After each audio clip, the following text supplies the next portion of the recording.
పులిపోయి భూతం పట్టుకున్న చందంగా తయారవుతుంది. వాస్తవంగా బ్లూ ఫ్లాగ్ పోయింది మొన్న ఋషికొండలో, మళ్ళీ ఇప్పుడు తెచ్చారు. చాలా కష్టపడ్డారు, వేగంగా, అది అభినందించుకున్నాం కూడా నేను.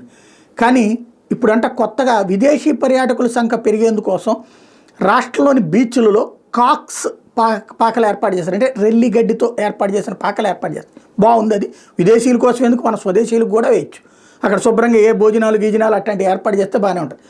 కానీ అక్కడ బీరు వైను వంటి విక్రయాలు చేపడతారట. ఇది నిన్న టూరిజం మంత్రి గారు చెప్తుంది.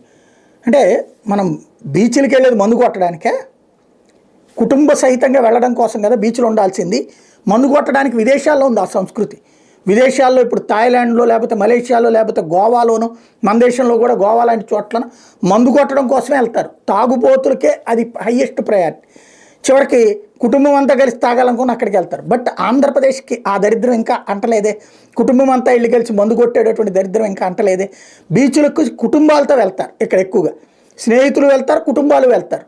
అక్కడ ఎవరన్నా మద్యం తాగుతూ ఉంటే కనుక అది తప్పు అంటాం. ఇప్పుడు ప్రభుత్వమే మద్యం అక్కడ అమ్ముతాము, బీర్లు వైన్లు అంటే తాగినోడు అక్కడ మిగతా వాళ్ళతో సక్రమంగా ప్రవర్తిస్తాడా? లేదా అక్కడ మహిళలు ఇక ఒకడు తాగుతుంటే ఆడ పక్క నుంచి కుటుంబం తమ అక్కడ ఎంజాయ్ చేయగలుగుతుందే? అదే సందర్భంలో తాగడాన్ని ఇట్లాగా ఓపెన్ చేస్తామా మనం? ఇది కరెక్ట్ అయిన పద్ధతేనా? ఆలోచించాల్సిన అంశం.